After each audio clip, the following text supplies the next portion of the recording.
Late ആയല്ലോ. ഇന്ന് meeting ഉള്ളതല്ലേ? ഹലോ അച്ഛ, മീറ്റിംഗ് സ്റ്റാർട്ട് ചെയ്തോ? ഞാൻ 5 മിനിറ്റ്സിനുള്ളിൽ എത്തും. മോളെ, നീ എന്തായി പറയുന്നേ? നിന്റെയും ആദ്യയുടെയും കല്യാണം കഴിഞ്ഞിട്ട് ഒരു ദിവസം ആവുന്നേ ഉള്ളൂ. ഒരു മാസം കഴിയാതെ നീയും ആദ്യം ഓഫീസിലേക്ക് പോകരുത്. മീറ്റിംഗ് ഒക്കെ ഞാനും മഹിയും അറ്റൻഡ് ചെയ്തോളാം. അച്ഛ അത് പിന്നെ. ഹലോ ഹലോ ഷേ,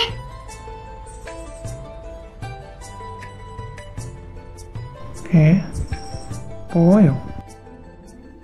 ഇതെന്താ, ഈ കിച്ചൺ ആരും ഉപയോഗിക്കാറില്ലേ? അപ്പോൾ ഇവിടെയുള്ളവര് പുറത്തു നിന്നാണോ ആഹാരം കഴിക്കുന്നത്?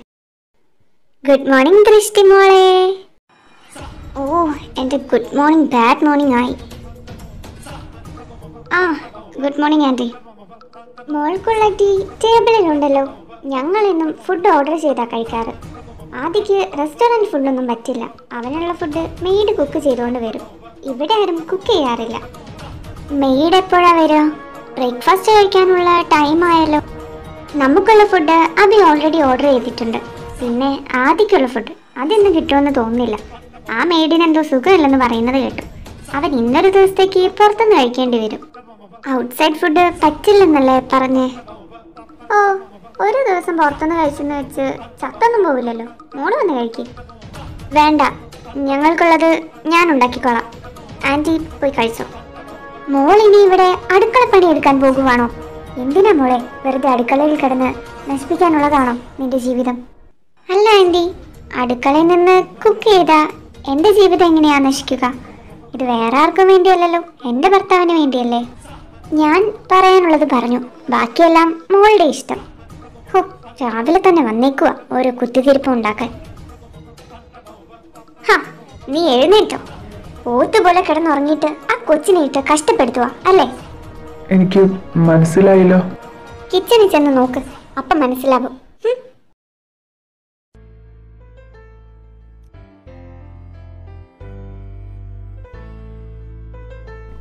ദൃഷ്ടി, താനിതെന്തേ കാണിക്കുന്നേ? ബ്രേക്ക്ഫാസ്റ്റ് ഉണ്ടാക്കുക. താനിതൊന്നും ചെയ്യണ്ട, മറിക്ക്. അതെന്താ ഞാൻ ചെയ്താൽ? ഞാനുണ്ടാക്കിയ ഇഷ്ടപ്പെടില്ല എന്നുള്ളത് കൊണ്ടാണോ? അയ്യോ, അങ്ങനെയല്ല. താനിങ്ങനെ കഷ്ടപ്പെടുന്നത് കൊണ്ട്. എനിക്കെന്ത് കഷ്ടപ്പാട്? ഞാൻ എൻ്റെ ഭർത്താവിന് വേണ്ടിയാ ഫുഡ് ഉണ്ടാക്കുന്നത്. അത് വേണ്ടെന്ന് പറയാൻ ആദ്യം ആരാ?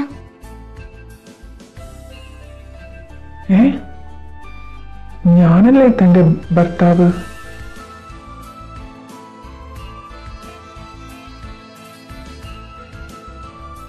ആദ്യം പോയിരുന്നോ? ഫുഡ് പോയിരുന്നു.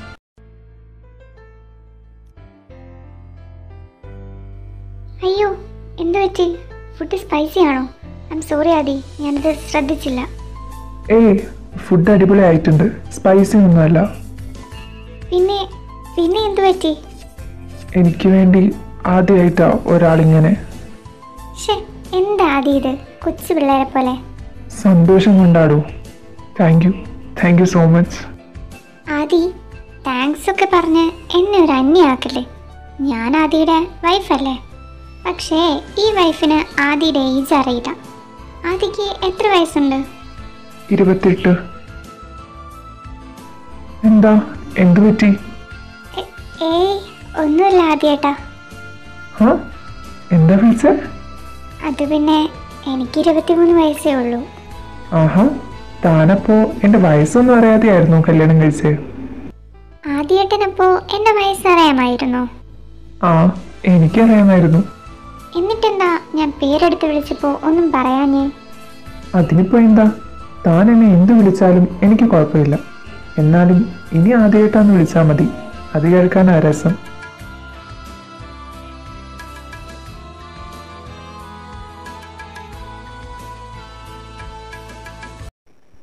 എന്താ ഏട്ടത്തി, ഏട്ടന് മാത്രമേ ഉള്ളൂ ഫുഡ്? ഞങ്ങൾക്ക് ആർക്കും ഇല്ലേ? നിന്റെ അമ്മ പറഞ്ഞല്ലോ നിങ്ങളെല്ലാവരും പുറത്തു നിന്ന് ഓർഡർ ചെയ്താണ് കഴിക്കാറെന്ന്.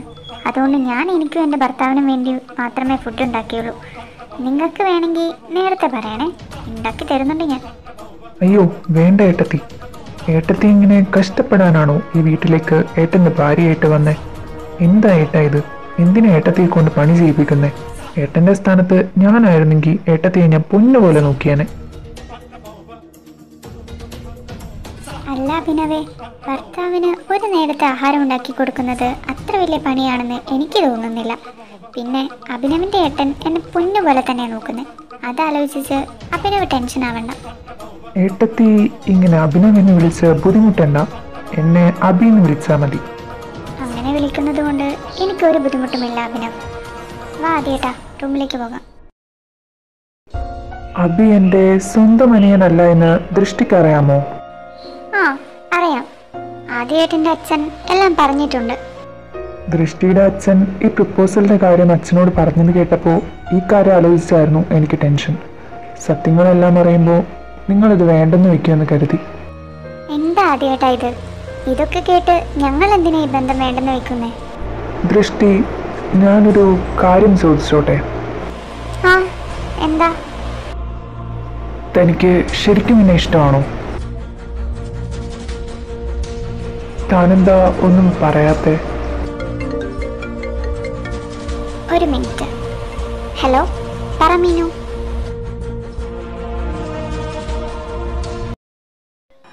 നീ എന്താ മീനു അത്യാവശ്യമായിട്ട് കാണണമെന്ന് പറഞ്ഞത്? ബിച്ചു, ദൈവങ്ങൾ എന്നെ വിളിച്ചിരുന്നു.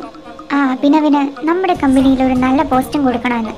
നീ ലീവിലായതുകൊണ്ട് അടുത്ത മാസം നീ വരുമ്പോൾ നിന്നോട് ചോദിക്കാനാണ് പറഞ്ഞത്. എനിക്ക് പക്ഷെ അതുവരെ കാത്തിരിക്കാൻ തോന്നിയില്ല.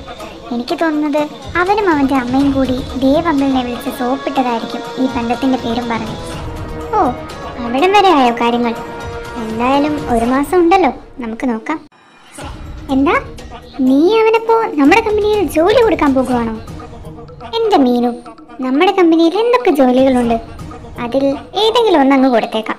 ഒന്നില്ലെങ്കിലും ഇപ്പം എൻ്റെ അനിയനല്ലേ അവൻ. ക്ലീനിങ്ങോ സ്വീപ്പിങ്ങോ എന്താ വേണ്ടതെന്ന് വെച്ചാൽ അവൻ തീരുമാനിക്കട്ടെ. ഓ അങ്ങനെ, എന്നാ ഓക്കെ. അല്ല, എങ്ങനെ ഉണ്ടായിരുന്നു ഫസ്റ്റ് നൈറ്റ്? അടിപൊളിയായിരുന്നു. എന്താ, അപ്പം എല്ലാം കഴിഞ്ഞു? ക്ഷീണം കാരണം നന്നായി ഉറങ്ങി. ഓ, ഇവളെ കൊണ്ട്. എടി, ആദ്യേട്ടനൊരു പാവമാ. ഓഹോ, ആദ്യേട്ടൻ്റെ ദൃഷ്ടിക്കൊച്ചിന് അതിപ്പോഴാണോ മനസ്സിലായേ? ഒന്ന് പോടി, ഞാൻ കാര്യമായിട്ട് പറഞ്ഞതാ. ആടി, എനിക്കറിയാം. ആ പാവത്തിനെ നീയായിട്ട് വേദനിപ്പിക്കാതിരുന്നാൽ മതി. എന്നോടിന്ന് ആദ്യേട്ടനൊരു കാര്യം ചോദിച്ചു. എന്താ ചോദിച്ചേ? ആദ്യേട്ടനെ എനിക്ക് ശരിക്കും ഇഷ്ടമാണോ എന്ന്. എന്നിട്ട് നീ എന്ത് പറഞ്ഞു? ഒന്നും പറയേണ്ടി വന്നില്ല, അപ്പോഴേക്കും നീ എന്നെ വിളിച്ചു. ഷേ, സോറി ലച്ചു. അല്ല, ഞാൻ വിളിച്ചില്ലായിരുന്നെങ്കിൽ നീ എന്ത് പറഞ്ഞേനെ? ആ മനുഷ്യനെ സ്നേഹിക്കാതിരിക്കാൻ എനിക്ക് പറ്റുമെന്ന് തോന്നുന്നില്ല മീനു. അഭിനവിനോടുള്ള വെറും ഒരു വാശിപ്പുറത്താണ് ഞാൻ ആദ്യേട്ടനെ വിവാഹം കഴിക്കാൻ തീരുമാനിച്ചത്. പക്ഷേ ആ തീരുമാനം ശരിയായിരുന്നു എന്ന് എനിക്കിപ്പോൾ തോന്നുക. ഒരൊറ്റ ദിവസം കൊണ്ട് ആ മനുഷ്യൻ എനിക്ക് ആരൊക്കെയോ ആയി മാറി. ഒരിക്കലും വേദനിപ്പിക്കില്ലെന്ന തീരുമാനം എൻ്റെ മനസ്സിലുണ്ടായിരുന്നെങ്കിലും ആ മനുഷ്യനെ സ്നേഹിക്കാൻ കഴിയുമോ എന്ന് എനിക്ക് സംശയമായിരുന്നു. പക്ഷേ ഈ ബന്ധത്തിനൊരു ചാൻസ് കൊടുക്കാൻ ഞാൻ തീരുമാനിച്ചെങ്കിലും എൻ്റെ മനസ്സുകൊണ്ട് ഞാൻ അദ്ദേഹത്തിൻ്റെ ഭർത്താവായി അംഗീകരിച്ചു കഴിഞ്ഞു. എനിക്ക് സന്തോഷമായി വെച്ചു. നിൻ്റെ ഈ തീരുമാനം തന്നെയാണ് ശരി. നീ എന്തായാലും ആദ്യേട്ടനെ മനസ്സുകൊണ്ട് അംഗീകരിച്ച സ്ഥിതിക്ക് അതങ്ങ് തുറന്നു പറഞ്ഞൂടെ? അത് കുറച്ചുകൂടി കഴിയട്ടെ മീനു. എൻ്റെ ഉള്ളിലുള്ള സ്നേഹം തുറന്നു പറയുന്നതിന് മുമ്പ് ആദ്യേട്ടനിലേക്ക് എന്നെ എത്തിച്ച സാഹചര്യവും അദ്ദേഹം അറിയണം. അതറിയുമ്പോൾ നിൻ്റെ ആദ്യേട്ടൻ എങ്ങനെ റിയാക്ട് ചെയ്യും വെച്ചു? അറിയില്ല. എന്തായാലും അത് പറഞ്ഞേ പറ്റൂ.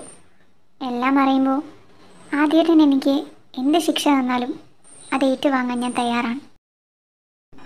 മോം, ഞാനും ദൃഷ്ടിയും തമ്മിൽ ഇഷ്ടത്തിലായിരുന്നു എന്ന കാര്യം ഏട്ടൻ അറിയാൻ സമയമായി.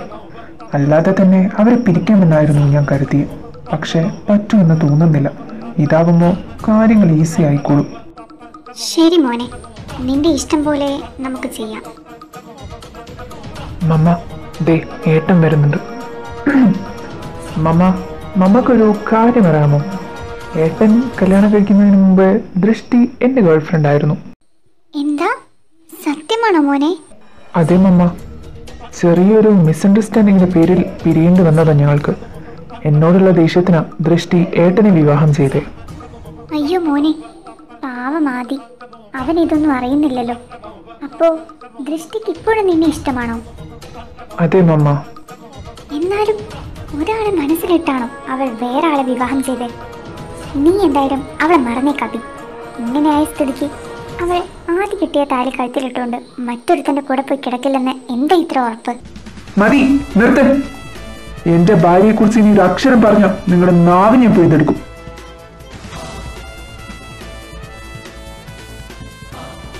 ദൃഷ്ടി, വാ. ആദ്യേട്ടാ, ഞാൻ ചോദിക്കുന്ന ചോദ്യങ്ങൾക്ക് സത്യസന്ധമായി മറുപടി പറയണം. ദൃഷ്ടിക്ക് അഭിനവുമായിട്ട് എന്താ ബന്ധം? എൻ്റെ എക്സ് ബോയ് ഫ്രണ്ട് ആയിരുന്നു. അവനോടുള്ള വാശിക്കാണോ എന്നെ വിവാഹം കഴിച്ചത്? അത് പിന്നെ ആദ്യേട്ടാ. Say yes or no. Yes.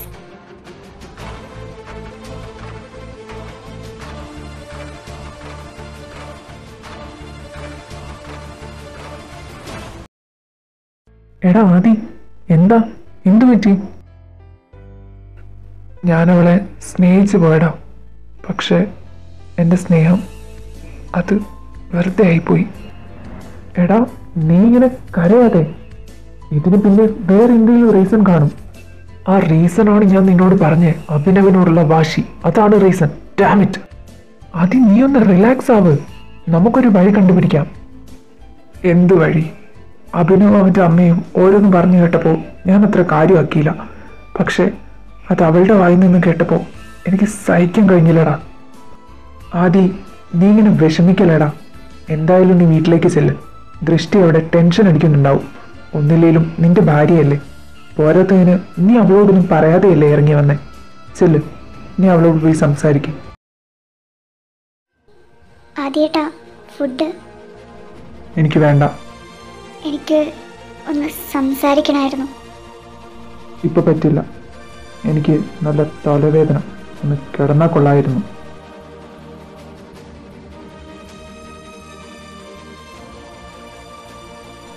കൊള്ളാം മോനെ, നിന്നെ ഞാൻ സമ്മതിച്ചിരിക്കുന്നു. എത്ര പെട്ടെന്നാ നീ ഇവരെ തമ്മിൽ പിരിച്ചത്. നമ്മുടെ പ്ലാൻ എന്തായാലും ഏറ്റ ലക്ഷണമാണ്. എൻ്റെ മമ്മ, അത് പിന്നെ അങ്ങനെയല്ലേ വരൂ. ഞാൻ മമ്മയുടെ മോനല്ലേ. നമ്മളായിട്ട് ഇനി വേറൊന്നും ചെയ്യേണ്ടി വരില്ലെന്നാണ് എനിക്ക് തോന്നുന്നത്. ഇവർ തന്നെ തമ്മിൽ തല്ലി പിരിഞ്ഞോളും. സോറി ആദ്യേട്ടാ, ഞാനായിട്ട് ഇതെല്ലാം തോർത്തു പറയാൻ നിൽക്കുമായിരുന്നു. അതിൻ്റെ ഇടയ്ക്ക് ഇങ്ങനെ സംഭവിക്കുന്നത് ഞാൻ ഒരിക്കലും വിചാരിച്ചില്ല. എൻ്റെ ദൈവമേ, ഞാനിനി എന്ത് പറഞ്ഞ ആദ്യേട്ടനെ മനസ്സിലാക്കിക്കോ. മോനെ, ആദ്യയോട് നമ്മളാണ് സത്യങ്ങളെല്ലാം പറഞ്ഞതെന്ന് ദൃഷ്ടിക്ക് അറിയാവുന്നത് കൊണ്ട് അവൾക്കിപ്പോൾ നമ്മളോട് രണ്ടുപേരോടും ദേഷ്യമായിരിക്കും. പക്ഷേ നമുക്ക് കളയാൻ തീരെ സമയമില്ല. നീ അവളോട് നല്ല രീതിയിൽ അടുത്തിടപഴകണം. നമ്മൾ ആദ്യയോടെല്ലാം പറഞ്ഞത് അവളുടെ നല്ലതിന് വേണ്ടിയാണെന്ന് നീ അവളെ പറഞ്ഞ് മനസ്സിലാക്കണം. എന്തെങ്കിലും കള്ളക്കഥ മെനഞ്ഞ് അവളുടെ സ്വത്തുക്കളെല്ലാം നമുക്ക് കൈക്കലാക്കണം. പക്ഷെ മമ്മ, ഇപ്പോൾ നമ്മൾ രണ്ടുപേരിൽ ഒരാൾ ഇക്കാര്യം പറഞ്ഞ അവളുടെ അടുത്തേക്ക് ചെന്നാൽ അത് അത്ര നല്ലതായിരിക്കില്ല. അവൾ എങ്ങനെ പ്രതികരിക്കുമെന്ന് നമുക്ക് ഊഹിക്കാൻ പോലും കഴിയില്ല. അതുകൊണ്ട് ഈ സിറ്റുവേഷൻ ഒന്ന് ശാന്തമായിട്ട് പതിയെ അവളോട് സംസാരിക്കുന്നതായിരിക്കും നല്ലതെന്നാണ് എനിക്ക് തോന്നുന്നത്. എന്നാ അങ്ങനെ ചെയ്യാം. എന്തായാലും അവരെ ഇനി ഒന്നിക്കാൻ പാടില്ല. അതിന് വേണ്ട കാര്യങ്ങളെല്ലാം നമ്മൾ ചെയ്തിരിക്കണം അബി. മമ്മ ധൈര്യമായിട്ടിരിക്കും. ഇനി ഏട്ടനൊരിക്കലും ദൃഷ്ടിയെ കിട്ടില്ല. അവൾ എൻ്റെയാ. അപ്പോ അവളുടെ സ്വത്തുക്കളും നമുക്ക്.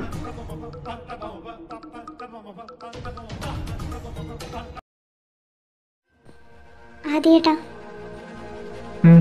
എന്താ? അത് പിന്നെ ഇവിടെ നോക്ക് ദൃഷ്ടി, താൻ ഇനി തൻ്റെ ഭാഗം ന്യായീകരിക്കാൻ ശ്രമിക്കുകയാണെങ്കിൽ വേണ്ട. എനിക്കത് കേൾക്കാൻ തീരെ താല്പര്യമില്ല. So please leave me alone.